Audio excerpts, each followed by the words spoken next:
No se diga más. No se diga más. Por Top Latina. Vamos a darle la bienvenida ahora como nuestro invitado especial del día de hoy, el presidente del Indotel, doctor Guido Gómez Mazara. Bienvenido. Me sentía cómodo con el rol anterior también. No hay problema conmigo. No, pero ahora vamos a lo que quiere escuchar la gente. ¿Verdad? Doctor Gómez Mazara, lo primero, yo voy a empezar por un plan que me parece sumamente importante, que usted, del cual usted ha estado hablando en los últimos días, que tiene que ver con la frontera, con el cordón fronterizo. Hay una realidad que es que en la gran mayoría de las emisoras de radio de esa zona se capta o son interferidas por señal de emisoras haitianas. Y eso evidentemente atenta incluso hasta contra la cultura, contra la soberanía de el espectro República radial. Dominicana. Tienen un plan.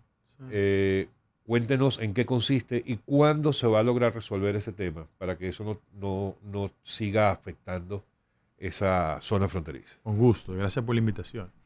Los últimos 35 años, los pobladores de ese espacio fronterizo han tenido una dificultad con el espectro radial. Ustedes han escuchado de múltiples maneras la queja. 35 años. Estoy en Partido de Jabón, no puedo escuchar las emisoras. Claro. Estoy en Hondo Valle, La Piña, no puedo escuchar las emisoras. Ando por Barahona y llegué a Tamayo, no puedo escuchar. ¿Por qué eso pasa? Eso pasa porque en el diseño de potencia, y es una expresión técnica, evidentemente la potencia de nuestras emisoras instaladas allá es muy frágil. Y eso obedece a una razón esencial, recursos. Y una limitación y o restricción técnica que existía, hablo del tiempo pasado, en Indotel. ¿Por qué? Porque solo el 5% de los recursos económicos que se destinan a la política de publicidad oficial en los últimos 25 años llega a esa zona. Entonces, El 5%. Solo el 5%. Entonces, tú no podías diseñar acciones de éxito financiero en el desarrollo de esas empresas que son privadas en su mayoría sin un tema de recursos.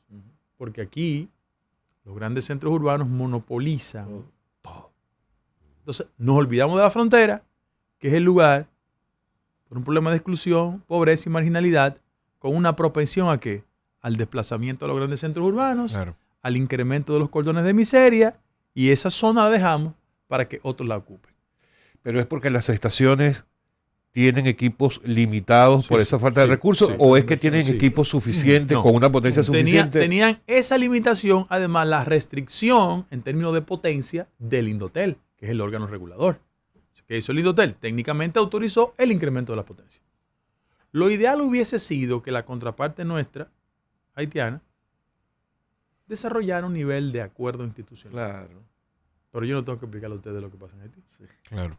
Frente a eso, ¿cómo lo resolvimos? Términos de potencia, la habilitación mediante una resolución y que la voz de las Fuerzas Armadas incremente su potencia porque hace un trabajo efectivo en esa zona. Además, hicimos una coordinación con Adora en el interés de que la publicidad que se va a depositar en esa emisora de Villa Jaragua, en la de Vengan a Ver, ¿verdad? Tenga de garantía 3 aspectos fundamentales en lo que alquilamos la programación y hacemos rentable la operación. Iván Gatón es la persona que tenemos en las cápsulas de carácter histórico. Bueno, es importante que los jóvenes, los pobladores de esa área tengan referencia de qué pasó con la guerra de restauración, el impacto que tuvo Duarte. Especialmente en esa área. ¿Qué pasó con el Partido Liberal? Bien. 2, las informaciones.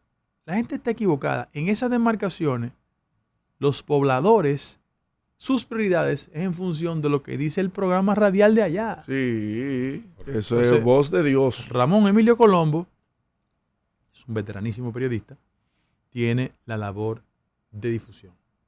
Y en términos de orquestar toda una programación musical, tanto el maestro Ramón Orlando como Pochi Familia Genial. están reestructurando todo el diseño de programación musical en coordinación con el Ministerio de Cultura y Educación, que tienen como interés generar mensualmente un proceso de competencia de los talentos. ¿Por qué? Porque el estudio, nosotros hicimos un estudio financiado por el Indotel, consignó que el 62% de las personas que viven en esa zona requieren informaciones en español.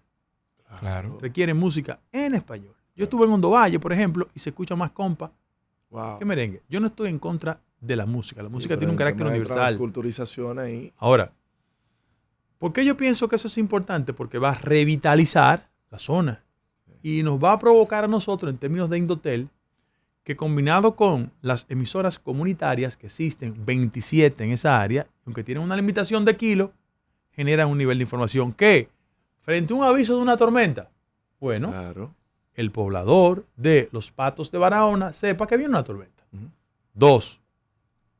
Con el nivel de conectividad que hemos desarrollado en el sur, que si una persona es prófugo porque cometió una fechoría en Miches y se desplazó a vivir, ¿en dónde?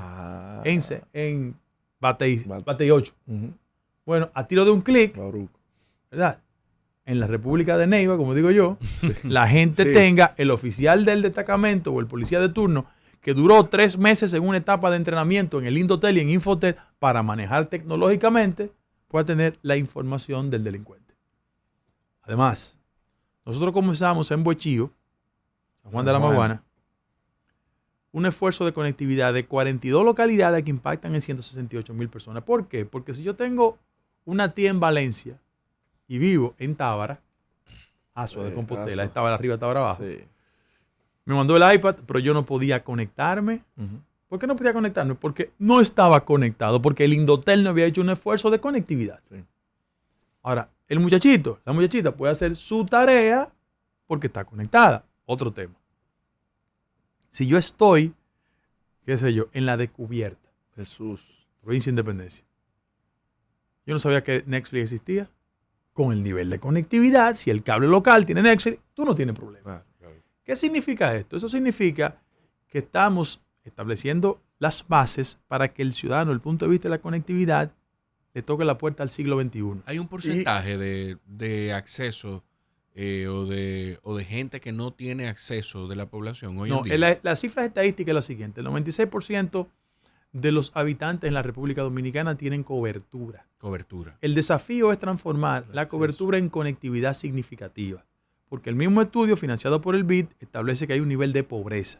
Hay una relación directa entre mayor nivel de ingreso, mejor conectividad y viceversa. Y tenemos un porcentaje de en los grandes centros urbanos tenemos la conectividad efectiva. Ahora, la conectividad significativa, que es el uso productivo de la conectividad, lo tenemos en 27% de los grandes centros urbanos. ¿Qué es la conectividad significativa? Es el uso productivo que tú le das. Una transacción bancaria, una operación de cualquier naturaleza. Por ejemplo, yo mis artículos de opinión los escribo desde mi teléfono. ¿Y qué determinamos en ese mismo estudio? Que en la periferia de la ciudad capital, y en el Gran Santo Domingo, como resultado del último estudio que hizo el Banco Central y el Ministerio de Economía, consignó que la gran pobreza del país se concentra en el Gran Santo Domingo y en la capital. Ya no en el sur. No es que los del sur dejaron de ser pobres. Claro. Es que hay una mayor concentración aquí. ¿Y qué hicimos? Levantamos en los 2 puntos de mayor conflictividad social, Santo Domingo Este y Oeste, los primeros niveles de subsidio a 8,000 por un lado y 8,000 por otro, 16,000 mujeres, cabezas de familia, para establecer una política de alfabetización digital. En el siglo XXI, la gente habla de brecha digital. Bueno, la brecha digital no es otra cosa que no sea la incapacidad de grandes núcleos de acceder a las herramientas de la tecnología. Claro. ¿Cuál es el problema? Que, no sé si le pasa a muchos de ustedes, pero los encuentros cercanos que uno tiene con sus hijos o sus sobrinos, lo primero que te dicen es, tío, pátame el teléfono, que tú estás out. Tú todavía eres análogo. Eso pasa porque el nivel de analfabetismo digital es muy alto. Lo que procuramos es, con esas 16,000 mujeres, financiarlas, subsidiarlas, hacerlas emprendedoras, pero fundamentalmente alfabetizarlas digitalmente. Y hay un impacto importante en términos social y familiar, que pueden hasta proteger a sus hijos y su entorno. Perdona, Máximo. Está este tema con el espectro radial, pero también hay temas con las frecuencias de telefonía. De hecho, hay militares conocidos que cuando van a la frontera tienen que tener un SIM card de Haití y uno de la República Dominicana para poder comunicarse. Déjame explicar, pero eso está resuelto ya. Miren por qué. Después de una batalla en el Tribunal Constitucional, nosotros le ganamos a las prestadoras de servicios. No me ufano de eso porque en un sistema democrático institucional, cuando tú discrepas de un aspecto, tú vas a los tribunales te dan ganancia de causa o no ganancia de causa. Claro. ¿Por qué pasaba eso? Eso pasaba porque en la República Dominicana las empresas fundamentales que tenían un despliegue e infraestructura tenían honestamente una ventaja respecto de la otra. Yo no tengo que mencionar nombre de empresa, Sí, claro. pero si tú estás en una empresa X y te ibas a Miches, bueno, si se te pichaba una goma y tu empresa no tenía despliegue, tú te quedabas desconectado. Sí. Después de una batalla, ganamos esa decisión y el concepto de roaming nacional ya existe en la República Dominicana. Y se comienza a implementar en los próximos 90 días. ¿Por qué? Porque no es que estamos estimulando la holgazanería en términos de inversión de otras empresas, diciéndole, ok, la empresa que tiene infraestructura, que es la más grande, está obligada, sin costo para el usuario, a conectar. A conectar. Sí. No obstante, las empresas que no tienen infraestructura tienen un plazo de 5 años para entrar en vigencia. De lo contrario, te quitamos la licencia. Ahora, yo me pongo en los zapatos de los ejecutivos de esas empresas y yo diría algo como esto, que quisiera que me diera la actualización sobre ese tema. Ellos se han quejado históricamente de empresas, pequeñas empresitas o de individuos Los revendedores. que revenden su señal. Eso sigue siendo un problema. Es una en el país. distorsión del mercado. Déjeme explicarle. Ay, Las características de la inversión del sector privado se llama rentabilidad. Es una regla de oro Claro. y hay que respetarla. Y en la República Dominicana, el impacto desde el punto de vista social con que se han vinculado las prestadoras de servicios es significativo. Hacen una labor social, ese es el hecho, cierto. Ahora, tú no tienes rentabilidad en La Cañita, en Atomayor, no invierto. o en Juan Gómez, en la línea. ¿Dónde comienza el tema de la distorsión del mercado? Que cuando no encontraron rentabilidad, un avivato, tercero, diestro, inteligente, compró y revendió. Sí. Puso una Ahora, antena. ¿cuál es el problema? Lo primero es que hay una evasión fiscal. O sea, ese revendedor no le está pagando a Indotel ni al Estado Claro, Dominicano. claro. Y nosotros estamos organizando. Pero en segundo lugar, la calidad del servicio siempre es mucho más frágil. ¿Qué hizo Indotel? Muy elemental. Tenemos ahora la garantía de medirle la calidad del servicio y la velocidad del Internet. Eso lo comentamos en un momento. Me interesa entender eso. De cómo es eso de medir la calidad del Internet y el servicio. Oh, de si las yo me empresas. llamo Juaniquito ¿Y Pérez, por qué vivo no en la estaba pasando antes? y vivo en la Francisco Villepesa parte atrás, ¿verdad? Y yo necesito que cuando usted me venda el paquetico y me diga X, ese X sea cierto. Si usted está inconforme, usted va allá, reclama al usuario y nosotros procedemos. Pero Tan elemental como eso. Tenemos que ir a una Sí. pausa. Pero Eso no existía antes. ¿eh? no. Por eso lo que me hace ruido es que no existiera antes. Me hace ruido eso, pero qué bueno que hay una vocación hacia el usuario. Ujú. Doctor, usted ha estado haciendo muchas participaciones en programas en estas últimas semanas y lo menos que quiero es hacerle la misma pregunta que le hacen en todos. Entonces voy a incluir algunas que estoy seguro que no le han hecho. Vamos a ver. Recientemente se acaba de designar un nuevo presidente de la Comisión de Espectáculos Públicos Y que radiofonía. estaba acéfala, estaba a la espera de una designación por parte del presidente. Se designó a alguien, una comisión que, José al Antonio menos Aybar. en los últimos años, Un periodista de vieja data. Sí. Sí, José Antonio Aybar. al menos en los últimos años no ha tenido absolutamente ninguna incidencia en la vida pública de República Dominicana. Es más, yo soy de lo que digo que esa comisión no debería ni existir.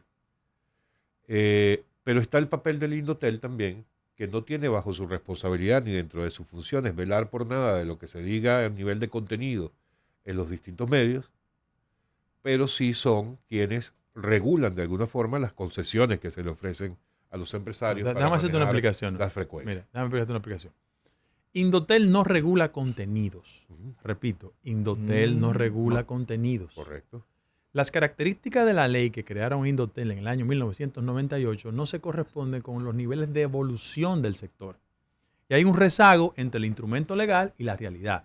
Nosotros en la segunda legislatura de este año vamos a depositar una reforma a esa ley. Te doy un dato. La ley de Indotel hoy no habla de Internet, habla de fax. Para que tú des un ejemplo de la obsolescencia. Y hemos contratado 3 abogados, José Luis Tavera, una superestrella jurídica, con varios precedentes en materia de derecho de libre expresión del pensamiento, Sí. una persona como Angélica Nova, que debe ser la profesional que más conoce el tema de regulación en este país, y Naces Perdomo, que le da el barniz constitucional a todo eso. ¿Por qué? Porque la ley, evidentemente, tiene sus desventajas. Y frente al desconocimiento de muchos, nos reclaman cosas. Pero hasta que no se modifique la ley, el Indotel no puede regular contenidos. Es como la gente me dice, no, que tú le diste un canal. No, Indotel no da canales. Indotel administra el espectro, ¿verdad? Entonces, con el concepto, porque yo voy a los programas y siempre me hablan de la política, yo no tengo tema prohibido. Pero mira, en 8 meses nosotros hemos hecho lo siguiente. Conectividad en los destacamentos. Sí. Televisión terrestre digital. Bloqueo de cárceles. Bloqueo de cárceles, ¿eh? Aumento de la velocidad. 30 megas. Compra de un edificio. Ahora estamos conectando toda la parte fronteriza. Entonces, hemos hecho en 8 meses como 7 cosas que tienen un impacto significativo. ICT Tracker nos acaba de dar el premio que somos el primer país en América Latina en materia de regulación y el 4º en el mundo. O sea, eso es un proceso de muchos técnicos que están ahí. Lo que pasa es que yo voy a los programas y me hablan de política. Es que están en su derecho. No, y vamos para allá también. Aquí también. No te preocupes, que para allá vamos también. Lo que yo creo es que un actor político que tiene una oportunidad de desempeñar una función pública, lo que tiene que demostrar, entre otras cosas, es su capacidad de ser eficiente. Al final de la jornada eso es lo que vale. ¿Por qué? Porque la gente me dice, yo le voy a decir a la persona, ¿cómo es el procedimiento de las asignaciones? Yo me llamo Jorge Chagú. Bien, muy bien, perfecto. Mira, yo quiero un canal. Muy bien. Lo que da Indotel es una carta de no objeción. Pero la parrilla es la prestadora de servicios que te la dan. Yeah. La gente me pregunta que hay un conflicto por un canal que la gente se está disputando. No, no es Indotel. Es el Tribunal Superior Administrativo. Porque las partes decidieron el Tribunal Superior Administrativo. Entonces, es como un desconocimiento y el convencimiento de que nosotros podemos invadir algún tipo de jurisdicción.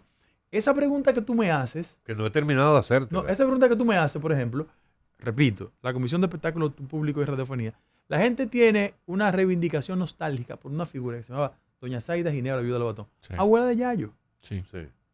Esa señora, en una época importante del país, generó una especie de estímulo y de censora pública a los elementos que en el espectáculo público se movían. Canciones subidas de tono, ¿verdad? Excesos de cualquier naturaleza. Pero eso está en la jurisdicción del Ministerio de Cultura ahora. Eso no me toca a mí. Estamos absolutamente de acuerdo. Lo que quiero es tu opinión sobre el proyecto de ley que ya está en el Congreso y que ha levantado tantas discusiones y tantas reacciones precisamente sobre la ley de libre expresión del pensamiento. Sobre la libre libertad. Mira, vamos por partes. Yo lo que soy abogado, mira, esa ley 6132 es una ley nostálgica que viene de hace más de un siglo impactando una discusión que se originó en Francia. Esa ley fue importada literalmente con muchas leyes de este país. Como la ley 5088. La mayoría. Que vino un procurador norteamericano y la trajo aquí y le hicieron una especie de ayornamiento. Como dice el brasileño. Compra y contratación. Exacto. Bien. Entonces, aquí hay una cultura de la importación de fenómenos jurídicos que lo que hay que adecuar a la realidad social dominicana. Mira cuál es el problema. Restringir derechos, yo nunca voy a estar con eso. O sea, yo no puedo ser un censor ni en mi otra vida, por convicción, por origen, por tradición familiar. Bien. Ahora, ¿cuál es el problema? ¿Dónde está el deslinde entre el legítimo derecho a las libertades y reconocer que los derechos fundamentales no son absolutos? No son absolutos. Doy ejemplos. Si yo, bueno, libre tránsito. Sí. Bien. Pero si hay una zona militar protegida, tú no puedes ingresar. Claro. Otra cosa. Si el semáforo está en rojo, usted no puede darle para allá. Claro. Sí, de paso. Otro elemento. Bueno, en la República Dominicana, qué sé yo, hay ámbitos del desarrollo turístico donde el nudismo parece ser estimulado. No hay problema. Usted no se puede desnudar en el Parque Independencia. Exacto. Es para que la gente vea que los derechos fundamentales no son absolutos. Resuelto ese tema, vamos a la discusión esencial. ¿Tiene el gobierno el interés de restringirnos? Eso lo depositó la Sociedad Dominicana de Diario. Yo lo vivo recordando a la gente todos los días. Ahora bien, ¿cuál es el inconveniente del tema? Que en un país con una tradición autoritaria, donde culturalmente el síndrome de Trujillo está en el subconsciente de la mayoría de los dominicanos y dominicanas. La gente piensa que el uso vil de cualquier herramienta jurídica desde el poder podía terminar en un acto de persecución. Eso es trujillismo puro. Aquí se llamaba algo el foro público, que Trujillo lo tenía como una herramienta para detractar a sus contrarios. En este caso, la ley. Yo voy a hablar de precedentes, del ámbito que sí me toca a mí. Por ejemplo, yo creo que hay que favorecer un tipo de restricción en materia de libertades para que los niños menos de 15 años no tengan acceso al internet. ¿Tú sabes por qué? Por el tema de la pornografía. Yo tengo un drama en mi casa, mi hija tiene 13 años, yo quiero saber que ella no accese a la pornografía. Segundo lugar, yo creo que todo el que genera un daño tiene que ser reparado, pero en el bolsillo. Mira por qué. Los procedimientos ordinarios en materia de difamación y injuria duran 3 años y medio. Yo estoy bateando de 2-0 en la Suprema Corte de Justicia. Yo tengo 2 sentencias ratificadas. De 2-2. O sea, de 2-2. Sí, de 2-2. De 2-2. Entonces, yo he dado 2 honrones ratificados en la Suprema Corte de Justicia. ¿Tú sabes cuánto me duró el proceso? 3 años. Es que eso no lo aguanta nadie. Entonces, hay que buscar una fórmula, porque con el dolor de mi alma lo voy a decir aquí. Esto es un medio de comunicación de gente que yo quiero y respeto. Mira cuál es la fórmula de la posverdad. Hay un apandillamiento político, y todos los partidos tenemos culpa de eso, que utilizan las redes como fuentes de crédito, en el interés de colocar ahí una información falsa que se retuitea. Lo doy como información. En el mundo de los internautas, es un estudio también, 77% de las personas que retuitean la cosa no la leen. Y el 65% de la información que sale es fake. Es decir, es una mentira. Y hay un retardo entre tú reparar el daño jurídicamente y lo que te formula. ¿Qué hacen los partidos de forma incorrecta, indecente, irresponsable?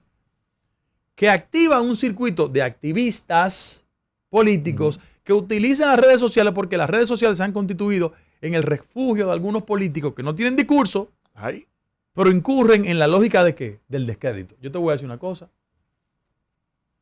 Yo creo que lo que se ha cometido aquí con los líderes políticos fundamentales ha sido un abuso. Mira, aquí se ha abusado de Danilo Medina. Yo he escuchado gente diciéndole el tema de la vida personal de Danilo Medina. Una desconsideración. A Leonel Fernández le han hecho de todo.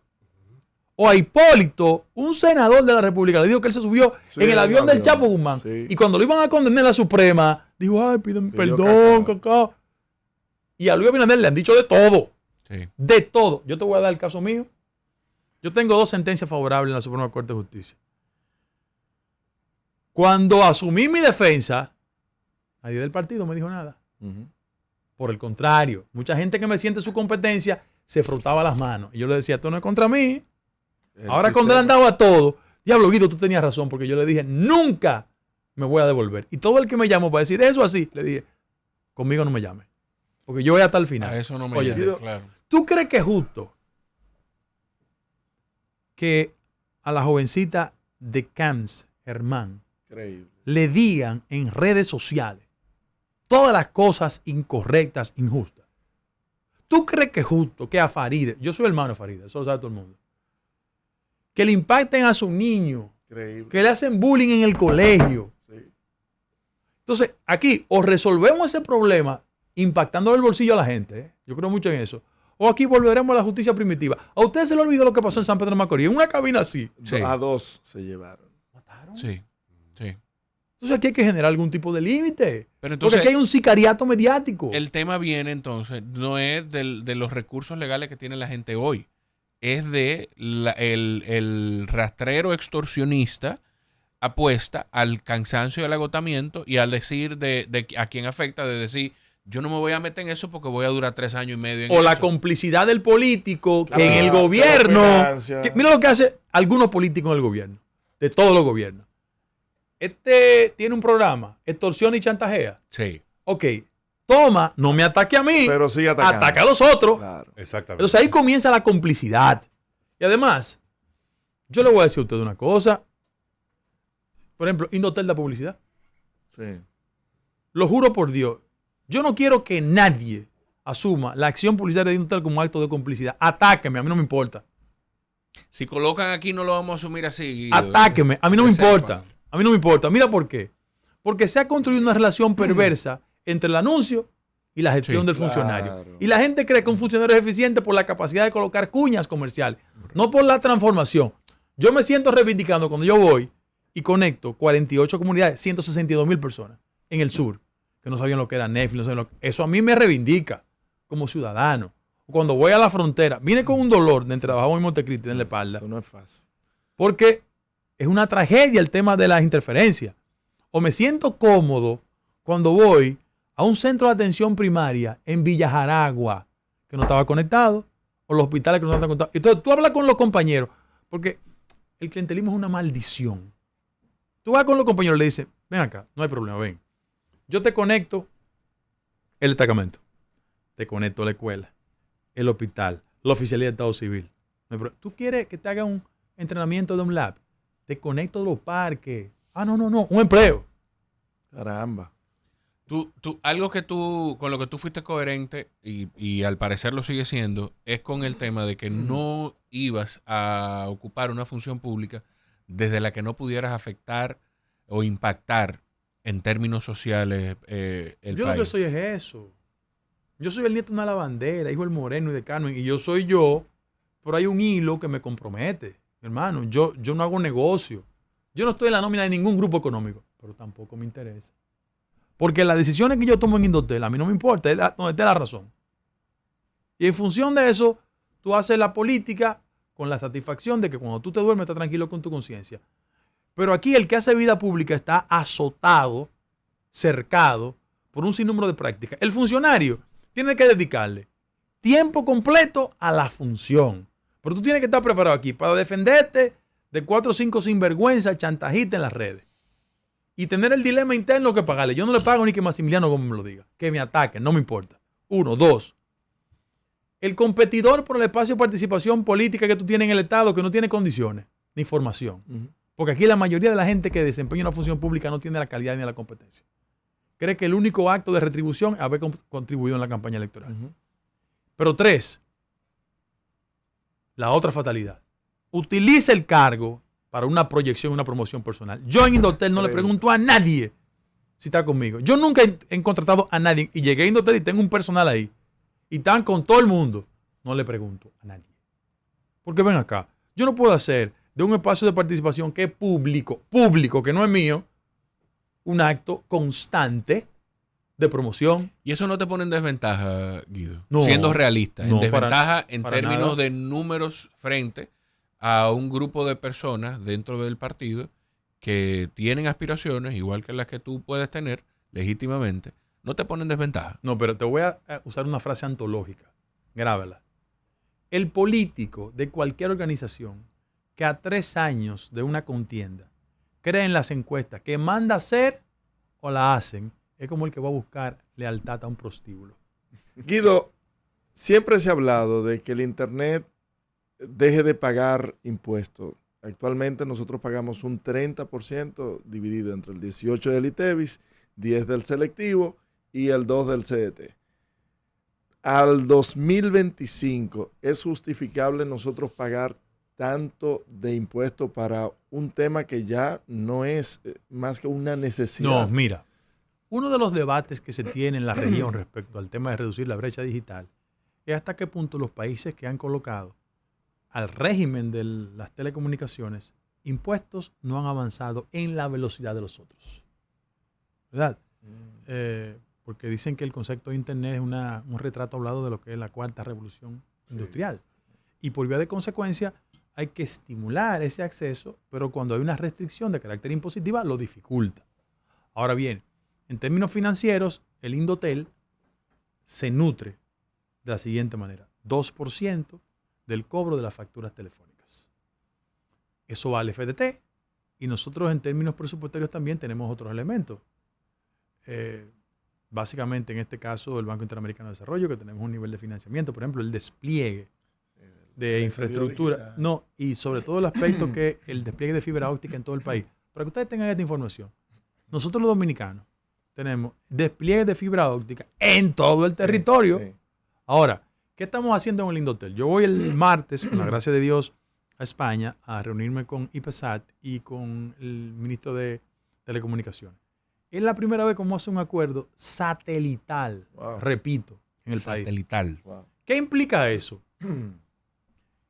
Que en muchos ámbitos, por las características rurales de la geografía nacional, no hay acceso. cuando el despliegue de fibra óptica no llega, ¿qué llega?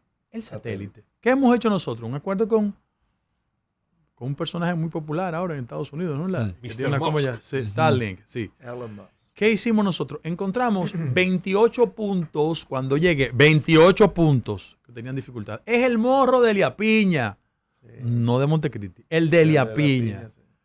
donde don Juan, que tenemos muchos amigos, nunca había hablado por teléfono con su hija que vive en Italia, desde la casa. Tenía que trasladarse. Y los nietos van a la escuelita, 7 kilómetros, ir y ver. Este país no la Tiradentes, ¿eh? Sí. Que la gente te equivoca, este país no la Tiradentes.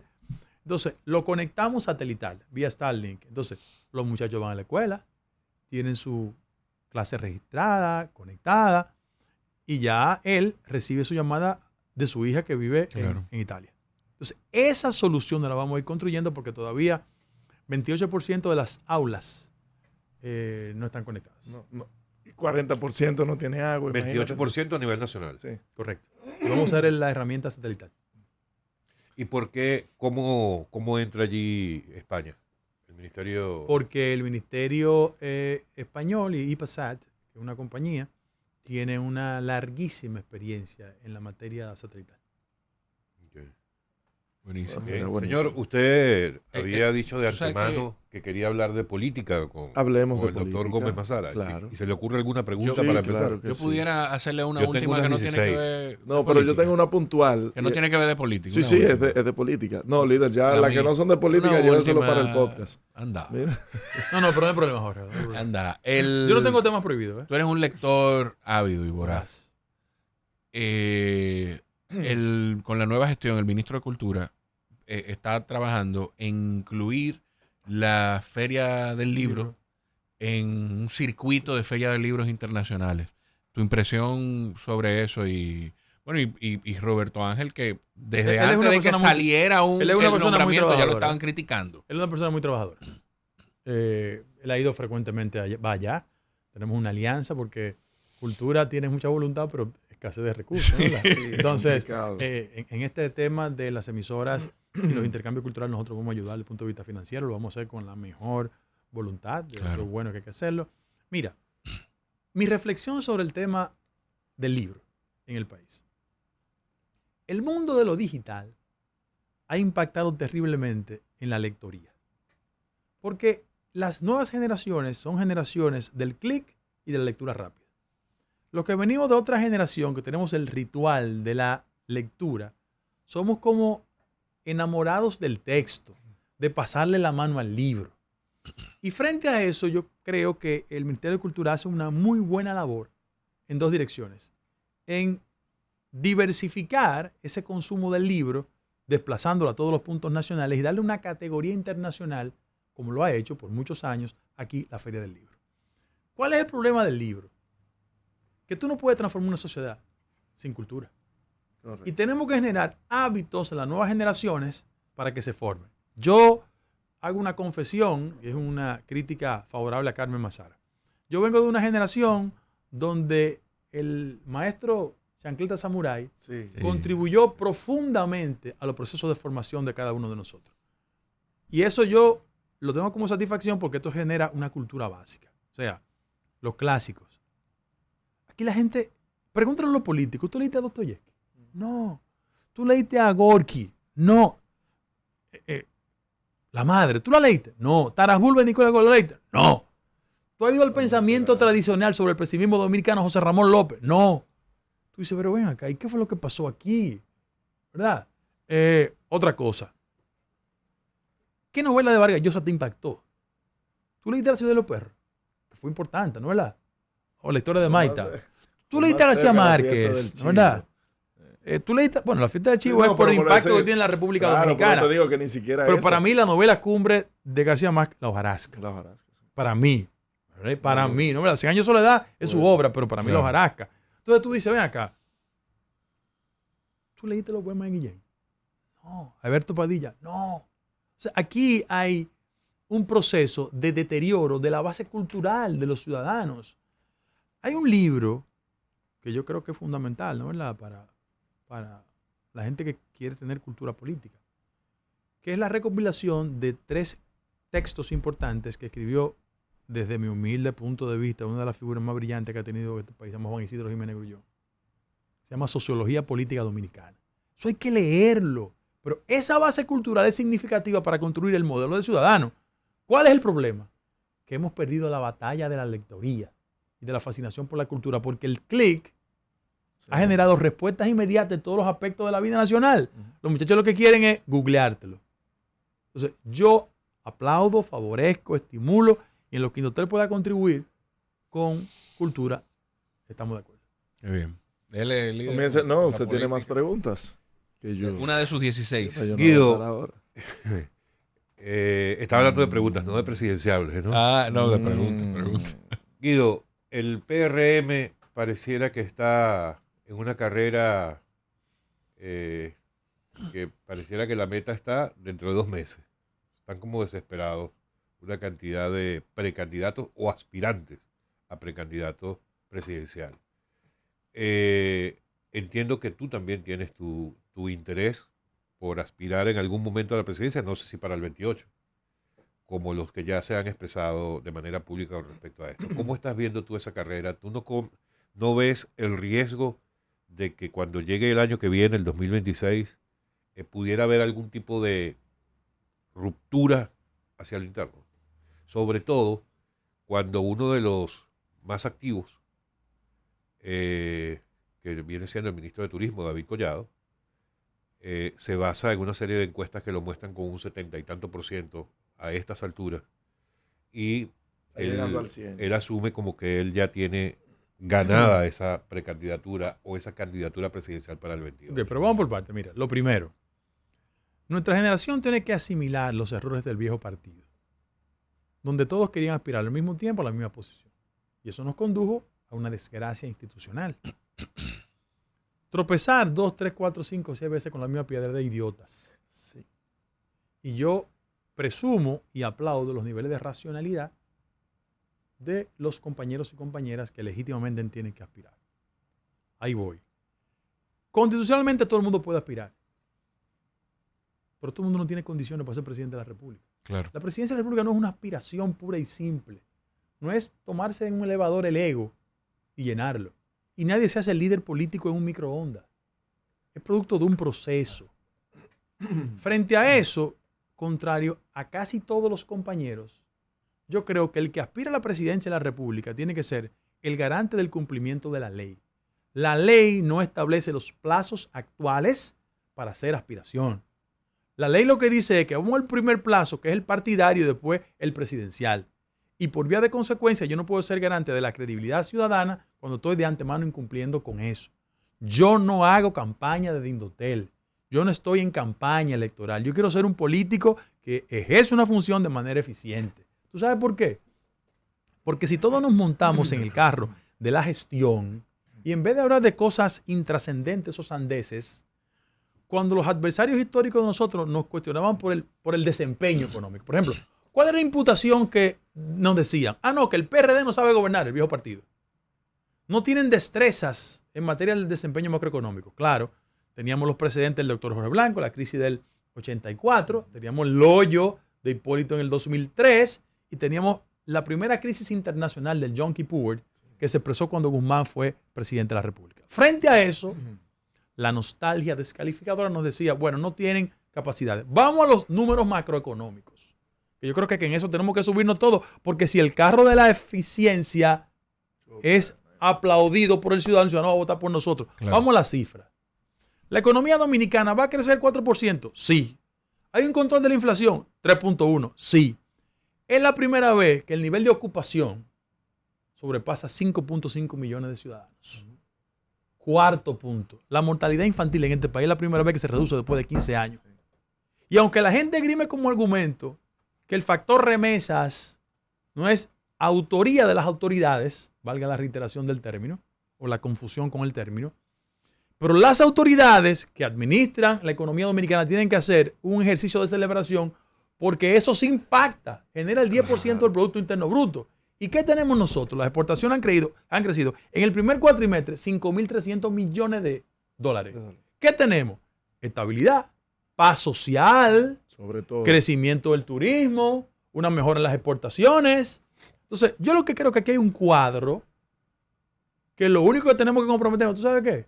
Que el crecimiento sea mucho más distributivo, que le toque a todos los sectores de la vida nacional. ¿Por qué? Compara lo que anda la región, piensa en Venezuela, piensa en Nicaragua, piensa en Colombia, Colombia, piensa en Ecuador, Argentina. Y no te hago referencia de nuestros vecinos. Entonces, frente a eso, si el galloloquismo se apodera de la forma de hacer política, haga ya ello. Pero yo no tengo edad para ser un gallo loco. Pero tú estás hablando como que no existiera ya. Ya hay un galloloquismo. Y por eso te hago la pregunta. No, pero yo creo que la responsabilidad de la dirección política de la organización es procurar construir un orden, una racionalidad. Para decir, miren señores, estamos fuera de plazo. Aquí no se puede hacer esto. Miren señores, la sociedad, la ciudadanía está cansada de activismo partidario. ¿Qué le importa al ciudadano que está en la Caracas, que se levanta a las 5 de la mañana, que prepara, ¿verdad?, su yun para distribuirlo en la calle José Martí, en el parque, Enriquillo? ¿Qué le importa que usted ande aspirando? Ellos lo que quieren es que haya una mejoría sustancial del nivel de vida de la gente y eso le impacte en su bolsillo y en su poder adquisitivo. Eso es lo que quiere la gente. Eso es lo que quiere la gente de los minas, que se levanta bien temprano porque es maestro constructor. Tener tranquilidad en la calle, que no lo asalten, que no lo atraquen. ¿Tú sabes lo que quiere cualquier jovencito? ¿Verdad? Que cuando no tiene vocación por hacer una formación tradicional, el Indotel genere los cursos de formación STEM, porque el mercado laboral dominicano es mucho más efectivo para atraerse gente que sea técnico en las áreas de telecomunicación. Eso es lo que quiere la gente. Tranquilidad en su barrio. Que el servicio de energía eléctrica sea eficiente y barato. Que las calles, tú te puedas desplazar sin ningún tipo de problema. Eso es lo que quiere la gente. Mira, hermano, este país ha sido asaltado por un club de politicastros que no leen la política. Politicastros. Mira lo que pasa. Las elecciones nacionales nos dieron una lección a nosotros y una lectura que nadie la quiere hacer. Nosotros somos, como partido, una mayoría electoral en el marco de una minoría ciudadana. 46% de la población no fue a votar. ¿Cuál es el mensaje que le estamos dando? ¿Qué le pasa con los líderes fundamentales? ¿O tú crees que la gente se hace presidente de que con 4 lambones en los medios de comunicación y redes sociales? No. Un político es trascendente porque sus ideas impactan en la sociedad. Y en función de eso, yo creo que nosotros tenemos el derecho de brindarle a la población un modelo de político que represente ese tipo de cosas. Porque lo otro es, ¿tú sabes qué? Miran para un outsiders. Para allá voy. Nosotros hemos hablado aquí de las críticas que hacen muchos políticos de los partidos al tema de candidaturas independientes, con la preocupación de que el ciudadano se voltee a ver hacia un outsider. Algo que yo he fijado aquí varias veces en mi posición de que los culpables de eso son los mismos políticos de los partidos. Tu posición con el tema de las candidaturas independientes y esa posición que tiene el conservadurismo político. Mira, no la restringo, por el contrario. Los únicos responsables de una candidatura independiente con posibilidades somos nosotros, los partidos políticos, que no hemos llenado la expectativa de la gente. Yo di un dato, 45% de la población no fue a votar. Eso es el caldo de cultivo de la construcción de un candidato independiente. Ahora, ¿cuál es el problema de una candidatura independiente? Que la cura ha salido peor que la enfermedad en América Latina. Hay que tener cuidado con eso. ¿Quién ha sido outsider? Fujimori. Sí. ¿O no? Sí. Chávez. Sí. Un outsider. Entonces, Abdalá Bucaram, un outsider. Pero el mismo Presidente Petro. Morales, un outsider. Petro no. Petro tenía una tradición liberal y él lo que hizo fue que cuando ganó el poder disolvió a liberales y conservadores en Colombia y construyó un proyecto personal. Modificó la Constitución y cuando la modificó la Constitución, vino Santos, que se benefició de su gestión porque era el ministro de Defensa y le partió la cabeza electoralmente. Pero él no era un outsider. Ahora, ¿tú sabes quién es un outsider dentro del modelo político norteamericano? Trump. Porque Trump, si bien es cierto militante del Partido Republicano, él no tiene ni nunca tuvo la base tradicional de ese partido. En Estados Unidos hubo un experimento anterior, Rose Perot, a la gente se le olvida. Sacó 7 millones de votos cuando Clinton compitió contra Bush padre. Que le costó las elecciones a Bush padre. ¿Cuál es padre. el problema? Eso es una tragedia. Los políticos nuestros no tienen cultura política. no leen, no estudian, no se forman. Yo no estoy diciendo que hacer político es un acto intelectual. Lo que pasa es que cuando tú tienes conciencia política, tú tienes la capacidad para prevenir situaciones. La gente aquí está cansada con los políticos demagogos, irresponsables, incumplidores, clientelistas. Señor, a la gente se le olvidan las cosas. Porque en este país existieron candidatos presidenciales que daban pollo, puerco y chivo y huevo y salami. Y tiraban los pollos. Entonces, yo oigo a la gente de que la fuerza del dinero. La fuerza del dinero nunca ha sido garantía de éxito electoral. No. En este país no. Mira. ¿Ay? Carlos Morales Troncoso tenía cuarto y no fue presidente. Jacinto Peinado tenía cuarto y no fue. Donald Reed tenía cuarto y no fue presidente. Gonzalo. Espérate. Gonzalo fue la expresión del Estado y el dinero compitiendo. Y Luis, que tiene un patrimonio familiar, Luis no ganó por su patrimonio. Claro. Era porque Luis fue el receptor de la insatisfacción de la gente con el PLD. Pero en el viejo partido, Magluta tenía Narri, tenía Tuey, tenía Miguel Vargas. No llegaron a ningún sitio. Eso no es verdad, que es el dinero. Eso no es verdad. Ahora, están construyendo la tesis clientelista para convencernos a todos. Y nosotros somos responsables, y ustedes también, los medios de comunicación, que transmiten ese mensaje que invierte los valores fundamentales de la política. Siéntalos aquí y dile: estabilidad macroeconómica, calidad en el gasto, inversión extranjera, relaciones con Haití. No tienen dominio temático. Entonces eso es un problema que tiene a la hora de formular políticas públicas. Yo no estoy intelectualizando la política. No, pero lo que estoy reconociendo es que hay un déficit. Claro. Dentro de los que mencionaste como outsiders que han perjudicado el desempeño de Latinoamérica, la mayoría son políticos de izquierda. Y a ti, indudablemente, se te relaciona con la izquierda. Yo en algún momento te hice la pregunta si tú no tenías temor de que eso te perjudicara. No, yo no tengo un pensamiento de izquierda. Pero la gente te conecta con eso. Lo primero es que la ideología no se transmite por ósmosis. Eso es lo primero. No es en el ADN que está. Claro. Es como las personas que tienen prejuicios literarios. No, yo no leo a Borges porque es de derecha, no, es la obra. ¿Verdad? La obra, tan elemental como eso. Yo no quiero leer nada sobre Goebbels porque le sirvió al nazismo. No, es su obra, la trascendencia de la obra. Claro. Bien. Lo primero, la gente tiene una tendencia equivocada a asumir que el contexto histórico en que mi padre militó políticamente, yo lo heredo. Totalmente falso. La generación posguerra tenía casi la obligación de militar en corrientes revolucionarias porque la época demandaba eso. Ahora, pensar igual en el siglo XXI es un acto de locura. Yo creo en libertad de mercado. Yo creo en el crecimiento de la economía. Yo creo en la importancia y el impacto que tiene el sector privado en la generación de riqueza. Yo lo que creo es que la democracia tiene que ser más justa en su nivel distributivo. Que las políticas, por ejemplo, del sector sanitario sean mucho más eficientes. Que la educación aumente en el nivel de calidad de la gente. Que se le dé mayor oportunidad a los jóvenes. Y que la República Dominicana limite fundamentalmente la tragedia de los ninis, que ni estudian ni trabajan por la falta de oportunidad.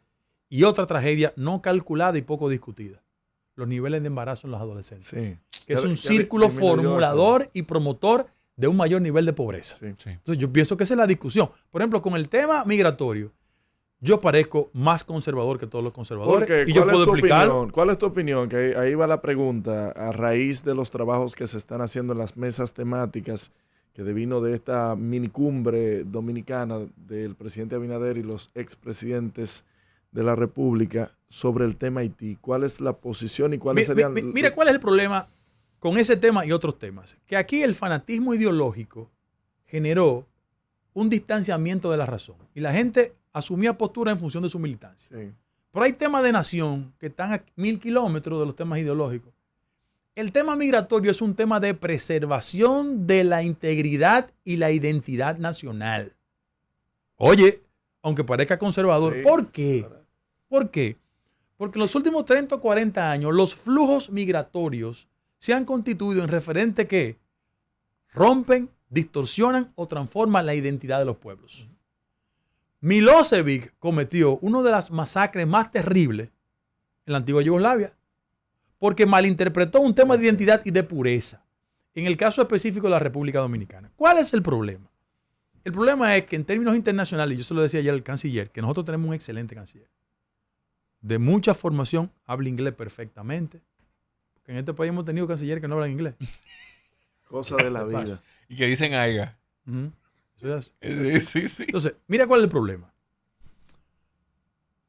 ¿Qué tanto tardó la élite política para ponerse de acuerdo sobre ese tema? Yo lamento que sea sobre solo ese tema. Sí. Tiene que ser sobre otros temas, pero claro, el tema migratorio. Vamos a las cifras estadísticas.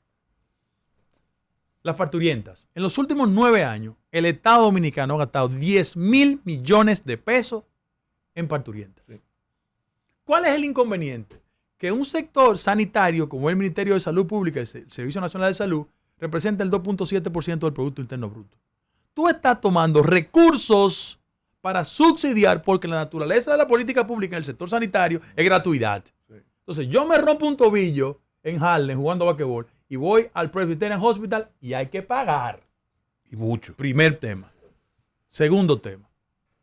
En la transformación de las características de la mano de obra. La ley dice 80-20. Entonces, aquí la gente quiere hacer política, pero incumpliendo la ley. Y se busca acomodo. No. Yo creo que hay que crear las condiciones favorables para que ese 80-20 tenga el nivel de ¿qué? De productividad, de ingreso, para que los dominicanos entendamos que eso es una fuente productiva. Claro. ¿Tú sabes por qué? Porque yo he visto a nuestros dominicanos que no hacen ejercicio de labor agrícola o de la construcción. Aquí. Pero págale bien en España.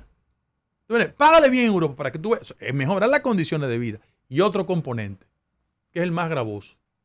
Yo estaba en Washington hace como un mes y me tocó de derechos humanos al lado en una comisión que andaba y se paró con un discurso contra la República Dominicana. No han construido un relato. ¿Por qué? Porque la veteranía de la diplomacia haitiana y Haití tiene la conformación del débil perfecto. Terremoto, dictadura, el país más pobre del hemisferio. Magnicidio. Entonces, hay como una pena de la franja liberal. Piel, mételo ahí el color de piel, sí, porque también... El componente racial. Un componente racial. No, lo que pasa es que en el caso de los dominicanos no pueden acusarnos de eso porque nosotros somos prietos casi todos. Pero nos acusan. Bueno, pero es una mala interpretación de las características raciales de la integración de este país. Aquí casi todos somos prietos. Sí. Alguien dijo que lo teníamos detrás de la oreja y ya caminó para que enfrente. Sí. Entonces, mira cuál es el problema. La comunidad internacional ha asumido de forma equivocada que no hemos sido solidarios. No, este es el país más solidario con Haití. Pero claro. Más solidario. Ahora, ¿cuál es el inconveniente? Que todo Estado tiene derecho a diseñar sus políticas migratorias. Y a veces en la comunidad internacional tenemos mucho miedo de decirlo. Hermano, ¿usted sabe quién fue el político que más deportaciones hizo en Estados Unidos? Barack Obama. Sí. ¿Un liberal? Un liberal. Sí. Un liberal. Entonces, ¿qué es lo que estoy diciendo? Las políticas de deportación, vamos a hacerlas respetando el protocolo, no violentando derechos humanos y no actuando a la ligera, porque ahí sí es que nos descalificamos internacionalmente. Pero no, yo creo que el Estado Dominicano tiene que definir su política migratoria. ¿Y los hijos de los haitianos que nacieron aquí?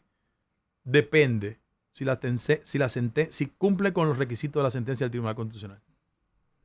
Depende. Doctor. Es que yo no puedo como abogado violar la ley. Claro. Es lo que diga la ley. Aquí la República Dominicana tiene una cultura de los acomodos. Si me conviene. Si me conviene, sí. Ah, no, yo soy progresista. Ah, no, pero así no. Así no. Miren, señores. Los pueblos son más inteligentes de lo que piensan sus élites. Sí. Le Pen tenía toda la posibilidad de ganar en Francia. Pero la conciencia de ese pueblo dijo, no, hasta aquí no. Entonces nosotros no nos podemos equivocar. Aquí hay un grupo de amateurs que quieren ser presidente de la República, pero sin las condiciones. O sea, el costo que implica para un país colocar en la jefatura del Estado a gente que no tiene la instrucción básica, la cultura elemental, la formación, es una tragedia para los pueblos. Entonces hay que tener cuidado con eso. Excúsame que lo diga frente a un ya dominicano. Sí. Miren la clase política venezolana actualmente. Una locura. El común denominador es la deficiencia. Sí. Entonces, los pueblos no pueden arriesgarse a eso. Es mi reflexión. Doctor Gómez Mazara, muchísimas gracias por tu presencia doble. Sí, invitado y talento del día de hoy. No se diga más. No se diga más. Por Top Latina.